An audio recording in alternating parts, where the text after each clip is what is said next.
If you lost everything tomorrow and you essentially had to start from ground zero, no money, no leads, no team, nothing, what would be your first few moves?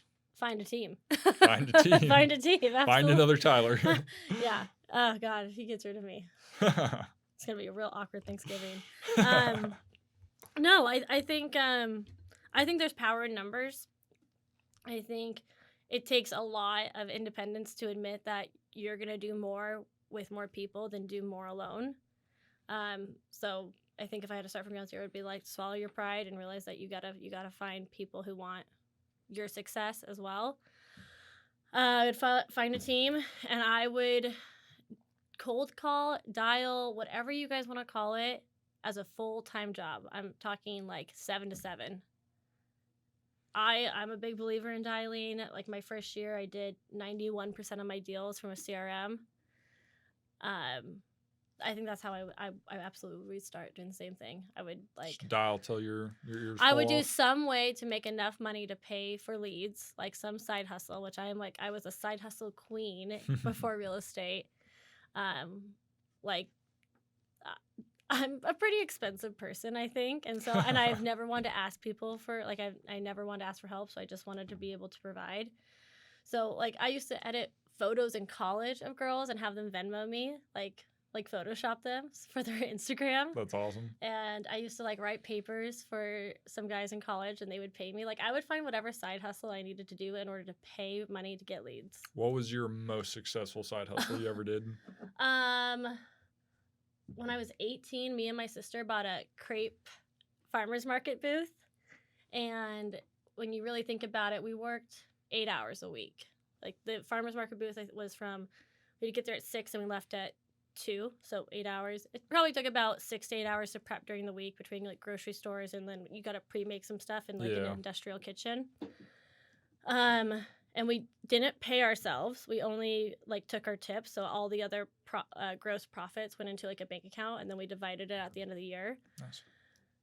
And that was I think we made like, which at 18, like any money feels like a lot of money. Oh yeah, any money's great at 18. Yeah. I mean, you make $50, you're like best day ever. Yeah, so I think we on average walked away every Saturday with like $100 in tips, which felt good. And then we always had money to pay our booth rent and stuff. But then at the end of the summer, I think we divided, and I think we both made like $4,000. Nice.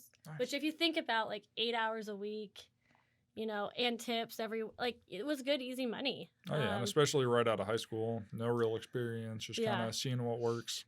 And then I had a side hustle where I would edit girls' photos in college, and they would Venmo me like $5. And I guess like the value there was I never told anybody what photos I edited and which photos I didn't. Yeah. So like, the girls are just putting out these bomb photos and have no idea that I've made their teeth whiter or their hair longer or like fixed a broken nail in Photoshop. Yeah.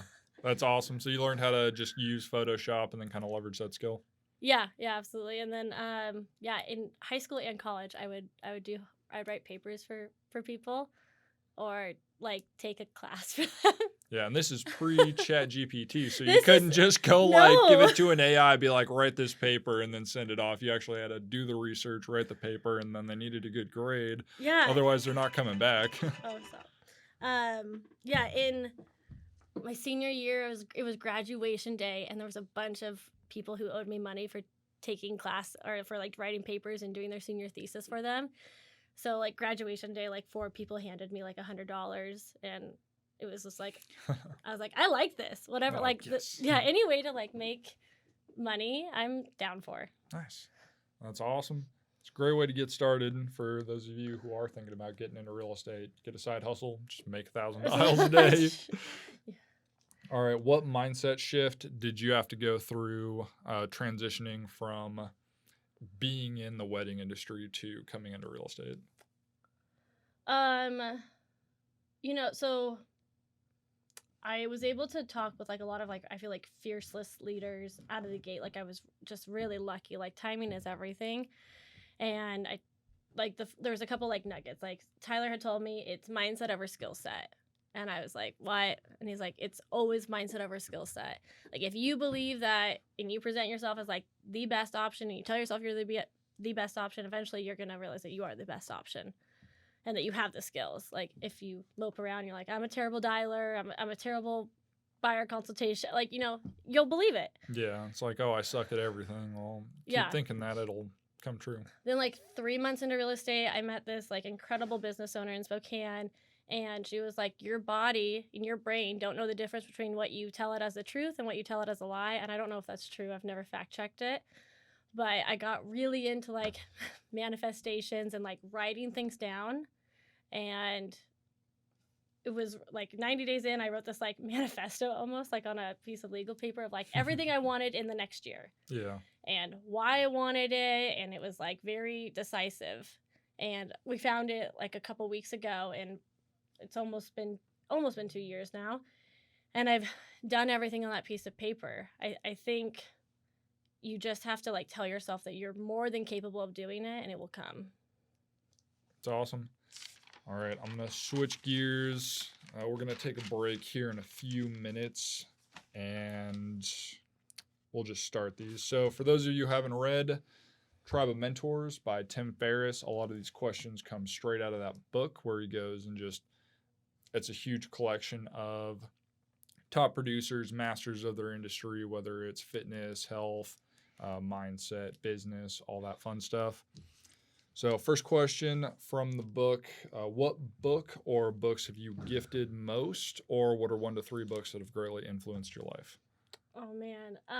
Well, when I was like 17, my dad got me this book that says Be That Girl, because I used to wear this Nike shirt that says I'm that girl.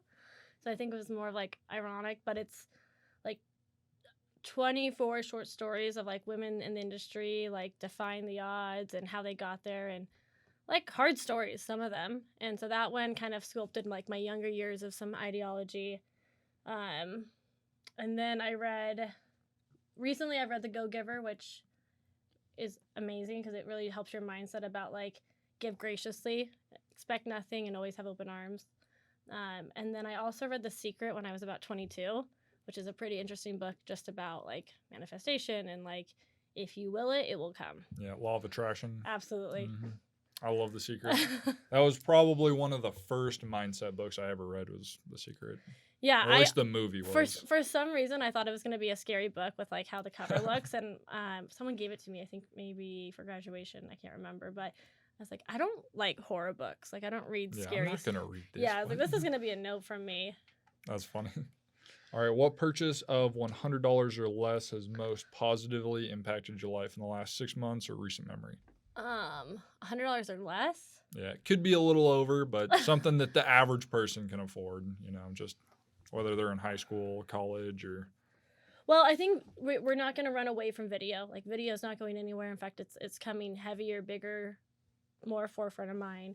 I think if you can go on Amazon and get some type of like light ring, phone holder, stand, like whatever that is, like invest. If it, just buy it. Like some kind of like gimbal or selfie stick with a light. Absolutely. I do a ton of content from my home, and like the best place for me to do it in my home is on the big window, and I just use a command. For a long time I was using like a command strip on the back of my phone, and which leads to like having to reshoot content, wasting time, whatever. So I think having like pretty minimal, simple but like usable equipment and technology saves you in the long run.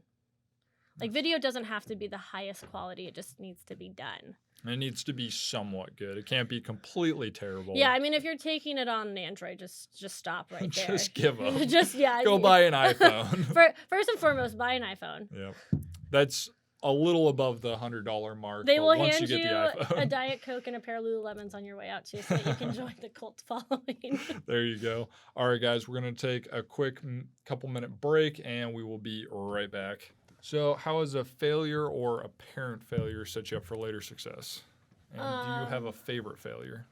Man, yeah, I'm a big advocate for quitting and failing. If it doesn't serve you, move on. If you're in a job that you hate and you're not getting any joy out of it, quit. If you're in a relationship that's not bringing you like peace or purpose, quit. So I think my biggest failure is I was like 6 months out of college, and I applied for what I thought was my dream job. and I got it, and I just was like, oh, this is going to be the best. My life is just starting, and it lasted 90 days, and it sucked.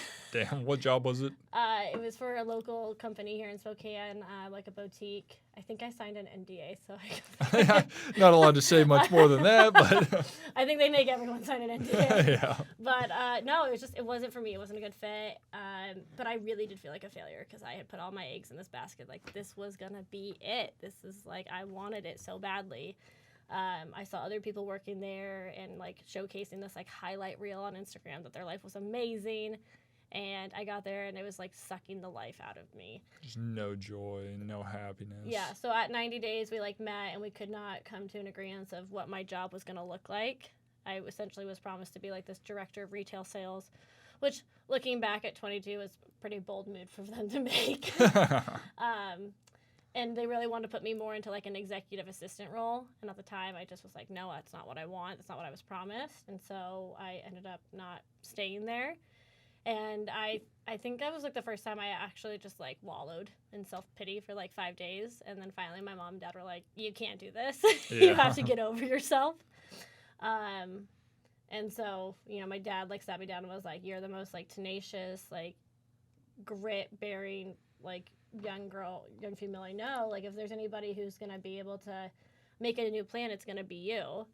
So I think kind of having my bubble pop at a somewhat easier age to accept that was the best thing that ever happened to me. Because from then on out, when anything started to like fail or like just wasn't working with me, it was working against me. It wasn't like this huge meltdown that can happen when you haven't like seen failure before. Yeah, and you were in a position where it's like, okay, well, I failed at this, but it's not the end of the world. Like, you didn't have a kid or multiple kids. Like, you're not trying to, no children. I mean, it was like, you know, low risk, low liability, but just like my pride got hurt. Yeah. Which was maybe like bruised ego for huge sure. Huge bruised ego. Yeah. So, which is still. My arm is that's like uncomfortable. Anyhow, looks like a duck. Yeah. So I guess I hit failure really young, and then I consistently since then, like if I have felt that kind of feeling in my gut where like I just don't feel like something's serving me anymore, I tend to get out of it and I don't like try to re-harvest it, which has I think saved me. Yeah. Because I think what happens is you get to this point in a job that you don't love, but you think that maybe it's going to come back. And at that point, I know it's typically not going to come back, so I need to find either a new way to create like joy and happiness and excitement, or I need to go find something new. Yeah, if it's already dying or it's floundering, why put all this time and energy and effort into something that's just not going to work out in the end? I think that's why real estate is so different, is because there's no ceiling in real estate. There's no cap. There's so many people that hold a real estate license and don't actually sell real estate if that's like not what serves them in this industry.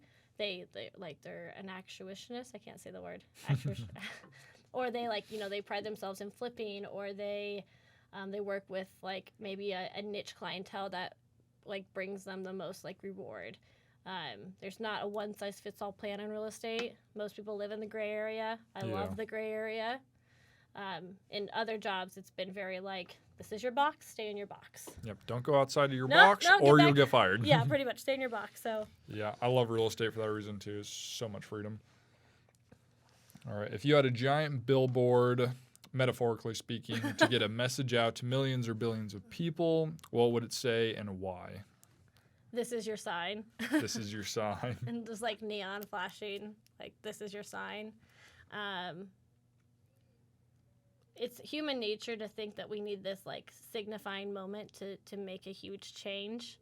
Like we need like all these stars to align. We need perfect timing. And I think it's very opposite. I think you make a choice and then the stars align. Yeah. And so I think you can't wait for the universe to like get everything ready for you. You have to go seek it. I think the universe works in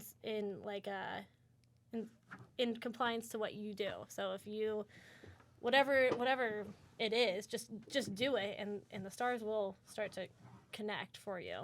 Yeah. So I think it'd just be like a big flashing sign that says, this is your sign. Yep, go do it. Yeah, whatever it is. Go make it happen. Whatever it is. I like it. What is one of your most worthwhile investments of either time, money, or energy? My biggest investment was probably getting my own space. I have a really crazy moving history. I've lived in all different types of living. In college, I lived with 70 girls in a house. Dang. And then I lived... That's a lot. A lot of energy going on right there. Yeah, and then I like lived in an apartment, and then I lived alone, but like not in a great situation. Then years later, I lived in what was called the Rose Mansion, which was an 11-person kind of like, it's called intentional social living. And I have always just made it work. Like whatever I need, like I'll just make it work. But this last year was the first year that I actually made a priority of not only like finding a place that's really important for me to come home to for a division, because I don't like working from home. I'm probably the only real estate agent that will say that. I don't like working from home. Most agents are like, yeah, I'm not going to the office no, today. Yeah, no. I'll make my 7 calls from the comfort of my couch. No. I'm an office girl, and so, you know, I spent a ton of time like decorating and curating this home space, and like it's important. It's important to have a space that you really like, and so I love what I do, but I also get really excited when I'm like, oh, I gotta go home. Yeah. And then, you know, it makes your day worthwhile because you have something to look forward to. Like I do get up and I get excited to go to work and like make shit happen. But then also when I get to wrap up my day, I'm like, I'm home. So, and it's your home, it's your space. It's not invaded by 7 other people. Yeah, you know, I come from a big family, so I'm pretty used to it. But so like having your own space is really important. I would highly recommend investing in it. Highly recommend it. Yeah, it keeps the craziness levels controlled a little down. Chaos is what I call it, you know? Like, and it's your chaos. It's not 8 people's chaos. Yeah, I don't know how people, like, I don't know how I'll ever live with people again. I've ruined myself. It's like I'm spoiled now. What is an unusual habit or an absurd thing that you love? Well, I can't live with, like, notifications on my phone. Like, I will always text people back. You know how some people can be like, oh, I opened your text message 2 weeks ago and I forgot to reply? Not me. Can't do it. Can't do it. My inbox is zeroed out every night. My notifications on Instagram are zeroed out every night. That's probably why you're such a great realtor. I can't live with, like, things hanging over the edge. I also have, like, you know, things that annoy me all the time. And for some reason, I found it, like, valuable for me to write them down. Like, as soon as I wrote them down, it, like, stopped holding weight on me. So I have a running list of things that I hate, which somebody was like, wow, that's really negative. And I'm like, for some reason, it's freeing. I feel like if you don't get it out of your head and onto paper, it just bounces around in your mind all day. But the second it's like, okay, now it's living here on the page rather than in my head, I can kind of let it go. Yeah, and, like, I run my calendar on my phone with, like, time blocks that are, like, set every week. But I run my to-do list on a piece of paper.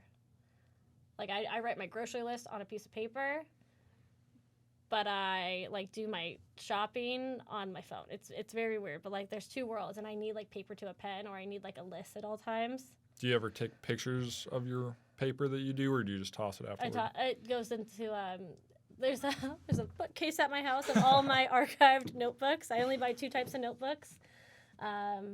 There's one for, like, ideas and research, and then there's one for follow-up and client meetings, so I know which notebook goes to which thing. Like, if I'm going through a 35R, it goes in, like, client follow-up. Yeah. If I'm doing, like, research and prospecting, it goes in another notebook. Nice. Very systematized. Controlled chaos. But, yeah, I have this, like, really interesting list of things that I hate that are just really not important, but that's, like, one of a weird thing that I do. Oh, that's awesome. I haven't heard of an I hate list before. Well, I love a lot of things. I love a lot of things. I love a lot of things. I hate very few things. But somebody one time was like, God, what did they say? They're like, oh, I don't know. I guess I could pull one up. I hate certain words. Like, I hate the word massage. You don't like the word massage? I think it's a gross word. It makes like people that don't like moist. Yeah, that's a gross word too. And damp, not a good word. Damp, yeah. You know, so yeah, I do lots of weird things. I do a lot, but this is probably somewhere up there. I think routine is probably also I'm a regiment routine person. I love it. I love routine. I love when nothing breaks your routine, just sticking to it every day. Yeah, and I guess, like, the way I set up my routine is, like, from 3 to 6 is, like, outsourcing, so showings or meetings or networking or whatever that is. So it's like all grouped, it's still categorized, but it can dip into a couple different buckets. 8 to 9 is like computer time, which is like emails, like sending out counters, getting my dialer full. So it's like, again, it's this time block, but it serves like a couple different buckets at the same time.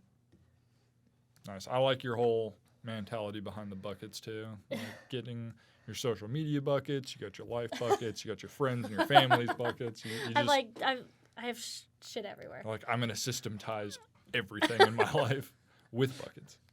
In the past year, what new belief, behavior, or habit has most improved your life? It's mindset, and it's keeping really good people who want the best for you close to you, and those who are not farther away. I like it. If the way I look at it is, if you have the best day ever and you call somebody and their innate reaction is not like, I'm so happy that you're having a good day, or I'm so proud of you, I don't want that person too awfully close to me. Like and the same thing, I'm having a really terrible day, and I want the person on the other side of the phone to either keep me accountable to my actions and how I'm feeling, and not necessarily always be the yes man or the yes girl that's like, yeah, you deserve to be sad. I want someone to hold me accountable. Yeah. But if, like, you can have a lot of friends, but I think your inner clique, your inner circle needs to be the ones that are like, you're rooting for as hard as they're rooting for you. Yeah. Everybody's each other's cheerleader kind of thing. Absolutely. Yeah. I like how Jordan Peterson puts it. He's like, you need to pay attention and be careful who you give good news to, because there are some people that are not going to be happy for you, and they're going to try and steal it from you. And absolutely. You definitely need to be careful who you give bad news to. Yeah. Because they'll take that and use it as like a jab or a poke at you later on. And it's like, oh yeah, remember that time you did this, and just like, oh, I was having a good day, and now you're just trying to ruin it. Yeah. You become like the 5 people you spend the most time with. Mm-hmm. And so you need to be really conscientious of the people you're keeping in your circle, because it is inevitable that you will take on their traits whether you want to or not. It even gets down to, like, I think it's proven that you will start to pick up the mannerisms that your friends do. Yeah. That you might not have anyone ever wanted to do or want, like... But your brain just sees it so often that it can't help but replicate it. Yeah, somebody was telling me, like, ever since I became friends with you, I drink, like, more coffee now, because you're always drinking coffee. Yep. And same thing with alcoholics. You hang out with an alcoholic enough, guess who's going to be the next alcoholic? I'm a caffeine addict, for sure, in the form of, I can hear you there. My sugar intake has upticked 1,000% since working with Tyler. I used to never care about candy or snacks. Oh, same. Every time I'm in Tyler's car, he's like, "You want some candy?" I'm like, "Yeah, I do." Yeah, I keep a bag of M&Ms and, like, chocolate in the freezer at all time, because apparently that's what I do now. Like, you take on the traits of the people you spend the most time with. So if you don't want to eat a lot of candy, you might want to stay away from me. Yeah, I've definitely eaten more McDonald's around Tyler than I have in the past 5 years. Like, straight up, I've gone out and got McDonald's for Tyler, and then I'll pick myself up something, or if I'm going with him to Coeur d'Alene, it's like, oh, we're getting McDonald's. Which I'm trying to influence Tyler in the opposite. I tend to eat a little bit healthier and more conscientious than Tyler, because I love food and I love exciting food. And I'll be like, hey, I'm going to the co-op to get a salad. Do you want a salad? He's like, do they have pizza? But do they have pizza? Yeah, though? I'm trying to influence him into another direction. Yeah, I tried to get him to come work out a few times. That's hilarious. That will never happen. He did not want to. It's like, yeah, Ty, I'm doing legs. If you want to come over. He's like, not in a million fucking years. Yeah, no. I will say that, like, if he wanted to, though. Oh, he'd be great at it. He'd outperform you in 3 days. Probably. And he's got dad strength, I can tell. He has some dad strength behind him. He's built so many Barbie Jeeps. I bet. He's probably built like a truck. What advice would you give to a smart, driven college student about to enter the real world? And then what advice should they ignore? I think what I wish I would have ignored is the safety complex that a lot of older people or your parents put on you. Like, get a good job, get some of those benefits. Yeah. Stay safe. Don't do anything crazy. Because now is the time. I mean, you mess up at 22, 25. You're 22, 25. I'm not saying it doesn't matter. The world expects you to fail, though. So it's like if you fail at 35 and you have 2 kids versus you fail at 22 and you like. And fight for what you think you deserve. Do I think that there are like some entitlement issues going on in today's society? Absolutely. But do people probably think that 50 years ago? Probably. Yeah. I wish I would have negotiated harder for salaries back in the day because at the end of it, I was worth it. I also think I would have taken more riskier jumps, but I, pre-programmed to be like, I need to make sure that any job that I have has health insurance and benefits and like consistent hours and, all this stuff. And there was opportunities that I could have taken in bigger cities that just scared me because I didn't know what that looked like. Yeah. But who knows? I mean, I don't take anything back because I wouldn't be sitting at this table if anything else maybe would have gone differently. But I think if you get rid of your scarcity mentality, like that is the thing that's changed my life is I live abundantly. I live without thinking that there's never not going to be enough. Is that the double entendre? Never not. Like, I believe in, like, keeping your hands wide open because you can't accept the next thing if you're, like, death gripping the thing that you're holding on to. Yeah. So, like, keep your hands open and give graciously. And I definitely like that. That's a good one. And, like, life will come back to you. Yeah. And I think that is definitely something that I've kind of started, like, even at my last job, I was like, well, the pallet job I was at sucked. Like, there were no good days there. But I was like, well, what else is there to do? Like, I just kind of stayed there because I didn't think there was anything else that would be better or easier or more fun to do. So I was like, oh, well, I still need the income. It's like, there's a time to fail. It's now. Might as well go fail at something that I want to do rather than stay here and just fail at something I hate. Can you tell that I can't even let a notification? I'm like, yeah, you're like, a client's like, can we see a house at 2 p.m.? You're like, of course you can. I'm like, so sorry. What are bad recommendations that you hear in the real estate industry? I don't think there's, I think whatever you choose to start your real estate career doing, if you are anti-dialing, that is totally fine. You build your business however you feel is going to be best for you. If you are anti-social media, I can't agree with it, but you have to decide what's best for you. And then you got to get real consistent and real clear and create a ton of discipline on whatever you want that to look like. If you want to be the number one for sale by owner realtor, you better make going to for sale by owners your full-time job from 7 to 7. And maybe that's really aggressive, but you just have to, whatever niche or whatever thing you think that you're going to be an innovation in, do it. But get really clear about it and dial in. Don't treat it like a part-time thing. Like, no. That's your life. No. I think we enter into a new atmosphere, a new industry, and we, like, take nuggets and we, like, end up spreading ourselves in, like, 30 different directions. And you need to do a little bit of that when you start out. But whatever you think the big ticket is, talk to a mentor, get some guidance. Yeah. If they disagree with you, but you really feel in your gut that you can do it, then do it. Your gut's usually pretty honest. I think you're not going to recreate the wheel. A wheel is a wheel, right? That's how we keep moving. Mm-hmm. Just pick it, though. Like, if you never want to pick up the phone to dial, okay, what are you going to do instead? You're going to door knock? You're going to send mailers? You're going to send a bajillion text messages? Whatever it is, that's okay. But just do it. And do it consistently and have discipline. It has nothing to do with motivation. Yeah, motivation's shit. Motivation is an illusion, right? Because motivation is based off of a mood. Yeah, it's like I'm motivated now, but tomorrow I might not be, and it's going to matter just as much tomorrow as it does today. Man, if you went to YPN yesterday and you were able to talk to Chris Benjamin, he was like, nail on a hammer on a nail. Nail on a hammer. It was a hammerhead shark coming right at me.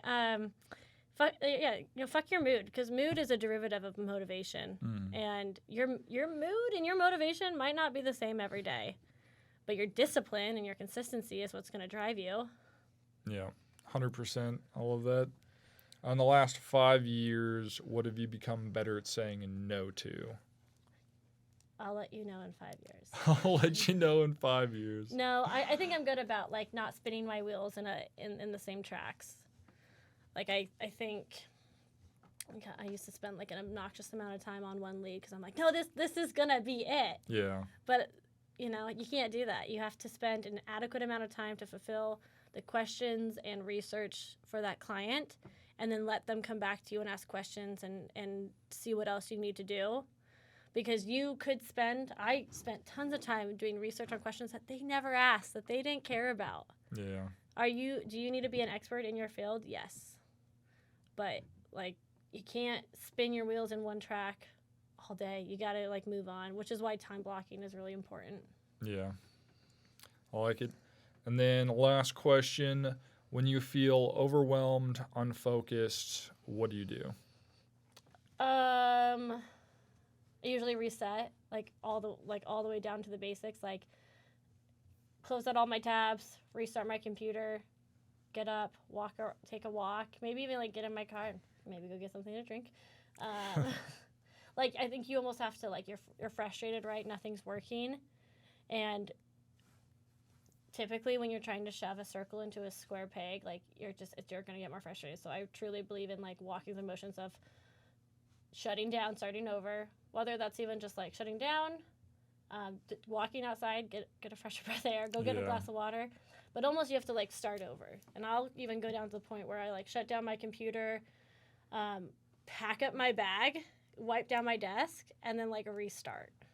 And then unload my bag and like start like a new Do it all over again. And yeah, and I probably look crazy doing it, but it's like a blank slate. Like, okay, let's try this again. What the hell is Brooklyn doing over there? I know. I told you, I'm weird. I do some weird things, but it's like sends a signal to your brain that's like, okay, fresh palette, we're starting over. I like it. Yeah. All right, guys. If you haven't checked out Tools of Titans, or if you want to look at any audio books, link below down in the description. Brooklyn, thank you so much for coming on. Thanks, Casey. It was great talking to you. Bye, guys. And I hope you guys have a great rest of your day. Make sure you like, share, comment, subscribe, ring the bell, all that fun stuff, and I'll see you on the next one. Bye.